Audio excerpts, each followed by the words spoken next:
5 kilo के लिए ऋषुश्री 15 बार telephone करने के बाद भी टेलीफोन रिसीव नहीं कर रहे थे बिहार के वरिष्ठ। और संतोष कुमार बार बार कह रहे थे कि हम तेरे राज में बर्बाद हो जाएंगे अगर 5 किलो नहीं मिला तो। ये 5 किलो क्या था? क्या 5 किलो सोना था या 5 किलो 5 करोड़ था? या जांच ईडी क्यों नहीं की? ईडी को जब इतना सबूत मिला तो ईडी को संतोष कुमार मल को नोटिस करना चाहिए था और उनसे पूछना चाहिए था। साक्ष्य आरोप में साक्ष्य ईडी के द्वारा। और मेरा ईडी से भी सवाल है कि आप पर किसका दबाव है? आप तो केंद्रीय एजेंसी है, आप पर किस पर दबाव है? जब इतने बड़े साक्ष्य थे तो आपने किस आधार पर चार्जशीट में सभी 9 IAS अधिकारियों को आपने न सम्मन जारी किया, न आपने पूछताछ किया, न आपने FIR किया, न चार्जशीट किया? कौन आपको रोक रहा है इस काम से? नमस्कार, सूर्य बिहार देख रहे हैं आप। मेरा नाम गौरव है। देखिए, ऋषुश्री टेंडर घोटाले मामले में विपक्ष के हाथों जो है अब सबूत लगना शुरू हो गया है। आपको बता दें कि ऋषुश्री टेंडर घोटाला मामले में बक्सर के जो सांसद सुधाकर सिंह हैं वो काफ़ी गंभीर नज़र आ रहे हैं। विपक्ष में लगातार जो है प्रेस कॉन्फ्रेंस किया जा रहा है और प्रेस कॉन्फ्रेंस करके एक एक करके हर एक चीज़ों पर बात की जा रही है। और इसी मामले में आज जो है बक्सर सांसद सुधाकर सिंह के हाथों ऋषुश्री और संतोष कुमार मल्ल का जो चैट है वो हाथ लग गई है। वो हाथ लगने के बाद उन्होंने आज प्रेस कॉन्फ्रेंस करके इसका जो है भंडाफोड़ किया है। उन्होंने बताया है कि देखिए, ऋषुश्री और संतोष कुमार मल्ल के बीच में बात हो रही है कि 5 किलो अर्जेंट रिक्वायर्ड है, सो भाई पहुंचा दो वरना तुम्हारा भाई परेशान हो जाएगा। लेकिन आखिर यह 5 किलो की क्या मांग है? 5 किलो सोना मांग रहे हैं या फिर 5 करोड़ है, यह तो बताना मुश्किल है। लेकिन अगर कोई इतने बड़े IAS अधिकारी हैं तो वो 5 किलो चावल या 5 किलो आम तो नहीं ही मांगते होंगे। लेकिन क्या कुछ कह रहे हैं सांसद सुधाकर सिंह, आइए उनके बयानों को सुनते हैं। तरीके से जो षड्यंत्र ऋषुश्री सहित जो 9 IAS अधिकारी आनंद किशोर से संबंधित मैंने 23 तारीख को एक प्रेस कॉन्फ्रेंस किया था।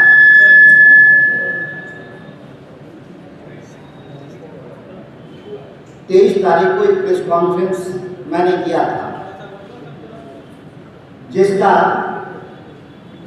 कार्रवाई आपने देखा होगा कि 24 तारीख को बिहार के आर्थिक अपराध ने एक चार्जशीट दाखिल किया जिसमें ईडी के दिए गए किसी साक्ष्य को आर्थिक अपराध ने मान्यता नहीं दिया। फिर मैंने 29 को एक प्रेस कॉन्फ्रेंस किया उस बारे में आनंद किशोर और ऋषुश्री के मामले में। तो आपने देखा होगा कि ठीक उसके 1-2 दिन बाद जो ADG थे आर्थिक अपराध के पंकज बराड़ उनको ट्रांसफर कर दिया गया। तो क्या विपक्ष या सुधाकर सिंह जब प्रेस कॉन्फ्रेंस करेंगे तब सरकार क्या कहेगी? या कि जो गुनाह हुआ है, हजारों हजार करोड़ का जो लूट हुआ है बिहार में, वो तथ्यों के आधार पर कार्रवाई होगी। आज प्रेस कॉन्फ्रेंस में 2 अभियुक्तों के बारे में मैं डिटेल आपको बताना चाहता हूं जो सबसे गंभीर लोग हैं। एक संतोष कुमार मल्ल, FIR में जो दर्ज है उसमें बहुत साफ लिखा है, जो चैट है ऋषुश्री से संतोष कुमार मल्ल का, कि ऋषुश्री मैं आपको 15 बार टेलीफोन किया, आपने टेलीफोन रिसीव नहीं किया।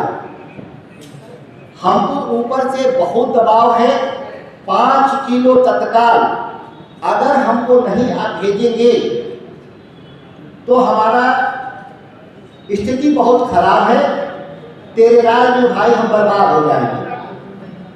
यह गंभीर बात 5 किलो इस राज्य के एक प्रधान सचिव संतोष कुमार मल्ल इस पूरे घोटाले का जो ऋषुश्री जो आर्किटेक्ट है उसे 5 किलो क्या मांग रहे थे, जिस 5 किलो के लिए ऋषुश्री 15 बार टेलीफोन करने के बाद भी टेलीफोन रिसीव नहीं कर रहे थे बिहार के वरिष्ठ। और संतोष कुमार बार बार कह रहे थे कि हम तेरे राज में बर्बाद हो जाएंगे अगर 5 किलो नहीं मिला तो। ये 5 किलो क्या था?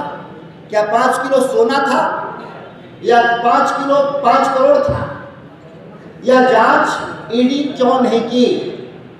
ईडी को जब इतना सबूत मिला तो ईडी को संतोष कुमार मल को नोटिस करना चाहिए था और उनसे पूछना चाहिए था कि ये 5 किलो का अर्थ क्या है।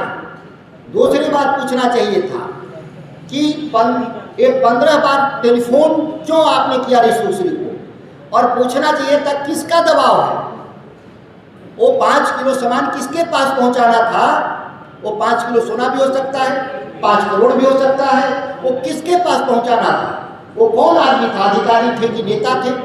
और ईडी को यह भी पूछना चाहिए था कि अगर वो 5 किलो नहीं पहुंचाएंगे, चावल तो नहीं होगा, आम तो नहीं होगा 5 किलो, वो तो बाजार में कहीं मिलेगा, और जितनी की सैलरी है वो तो 500 रुपये का चीज़ है, तो पहुंचा सकते थे जाकर के खरीद के बाजार से अगर चावल आम होगा तो बर्बाद हो जाएंगे। किनका ऐसा दबाव था बिहार में जो इस राज्य के सबसे वरिष्ठ अधिकारी को बर्बाद कर सकता है? ये बहुत गंभीर आरोप है और ईडी ने कोई उस पर आगे पूछताछ नहीं करती। आर्थिक अपराध अनुसंधान अपने चार्जशीट में संतोष कुमार मल का नाम जिक्र करने से इनकार करता है और बाकायदा संतोष कुमार मल अभी भी बिहार सरकार में महत्वपूर्ण पद पर बैठे हुए हैं। यह गंभीरतम आरोप नहीं, साक्ष्य है। एक साक्ष्य है, आप इसको ले लीजिएगा। क्या क्या उन्होंने रिसूसरी से बात किया है और वो हमने उसके बारे में जो सवाल किया है वो आपके जरिए ईडी से भी सवाल है, आर्थिक अपराध से भी सवाल है और बिहार सरकार से भी सवाल है। दूसरी बात, एक दूसरे अभियुक्त इसके बहुत बड़े अभियुक्त जिसके पास 11 करोड़ रुपया पकड़ा गया तारनी प्रसाद के पास। याद करिए, इस पूरे मामले में सबसे ज्यादा पैसा किसके पास पकड़ाया था?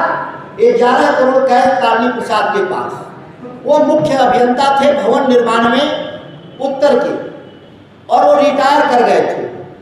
रिटायरमेंट के बाद सेवा विस्तार उनको दिया गया 2 साल का, तारनी प्रसाद को।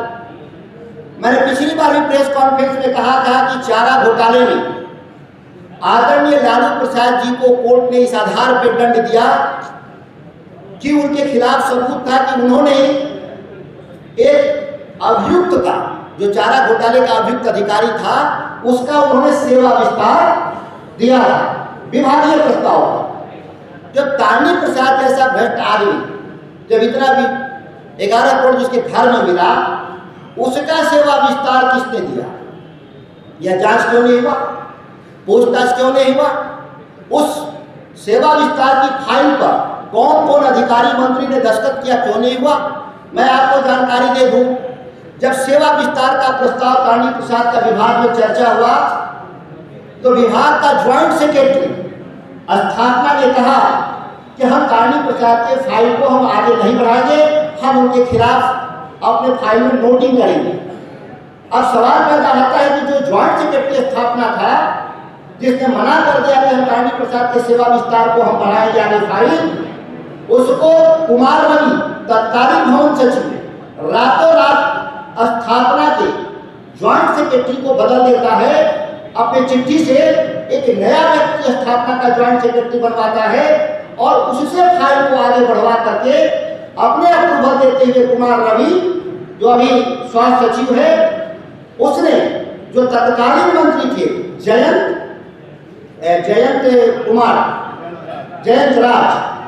राज मंत्री से अप्रूवल करा करके उसको सेवा विस्तार देता है। और सेवा विस्तार के दौरान इतने बड़े घोटाले का सबसे मुख्य आरोपी में से, जिसके घर पे 11 करोड़ जब्त होता है, इससे बड़ा सबूत क्या हो सकता है? जो अधिकारी जिसका सेवा विस्तार हुआ, कुमार रवि से क्यों नहीं पूछताछ हुआ? किस एवज में आपने उसको सेवा विस्तार दिया?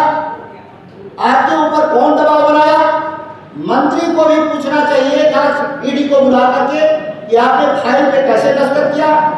सेम आरोप में लालू प्रसाद जी को पशुपालन घोटाले में सजा दी थी। यहाँ तो सजा की बात छोड़िए, FIR भी नहीं हुआ, यहाँ तक कि आज तक पूछताछ नहीं हुआ।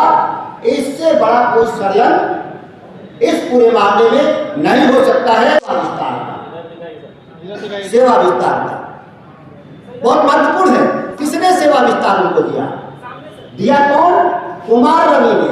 कुमार रवि देखे कि इसका सेवा विस्तार रुक जाएगा तो ज्वाइंट सेक्रेटरी स्थापना को बदल दिया जाता है और दूसरे को प्रभार दिया जाता है फाइल आगे बढ़ाने के लिए। इससे बड़ा षड्यंत्र क्या हो सकता है? और बिना कैबिनेट के अप्रूवल का, जबकि मुख्यमंत्री और कैबिनेट के अप्रूवल के प्रत्याशा में उनकी नियुक्ति कर दी जाती है और भूत लक्ष्य प्रभाव से कैबिनेट और मुख्यमंत्री से अप्रूवल लिया जाता है। जब इस कांड के सबसे प्रमुख अभियुक्त कानी प्रसाद, उसके सेवा विस्तार देने वाले अधिकारी कुमार रवि और उसके मंत्री जयंत राज को आज तक ईडी ने कोई समन नहीं जारी किया, कोई पूछताछ नहीं जारी किया।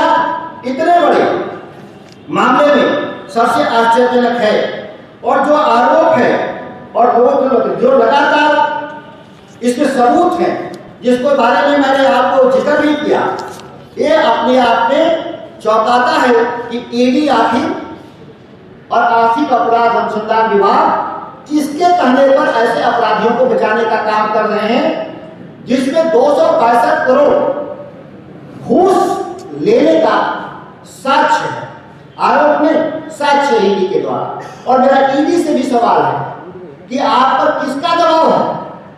आप तो केंद्रीय एजेंसी है, आप पर किस पर दबाव है?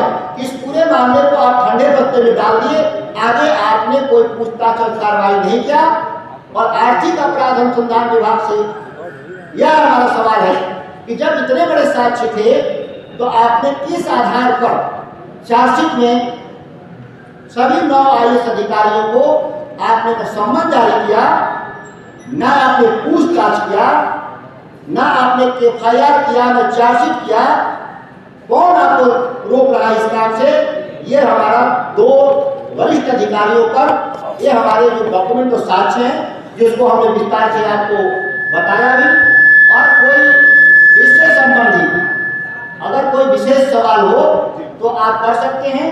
कल वाली जो मोतिहारी की घटना हुई है उसको छोड़ करके वो अलग से आप लीजिएगा, अभी इस पर सवाल करें। आपने अभी सुधाकर सिंह को सुना है। सुधाकर सिंह कहते नजर आ रहे हैं कि देखिए इसमें जो बड़ी मछलियां हैं उनको बचाने का काम किया जा रहा है, छोटी मछलियों को फंसाने का काम किया जा रहा है। इसमें जो है हर एक मामले पर जांच होनी चाहिए, क्योंकि ईडी CBI अगर इस सब की बात करें तो ये लोग भी कहीं ना कहीं संलिप्त हैं इसमें। अगर बात करें तो नीतीश कुमार उस समय के मुख्यमंत्री थे जिस समय यह घोटाला हुआ है, उनकी भी संलिप्तता हो सकती है, लेकिन इस चीज़ की पुष्टि सुर बिहार तो नहीं करती है। लेकिन क्या कुछ बात है, आपने सुना? इस खबर को कैसे देखते हैं? कमेंट बॉक्स में राय अपनी जरूर दें।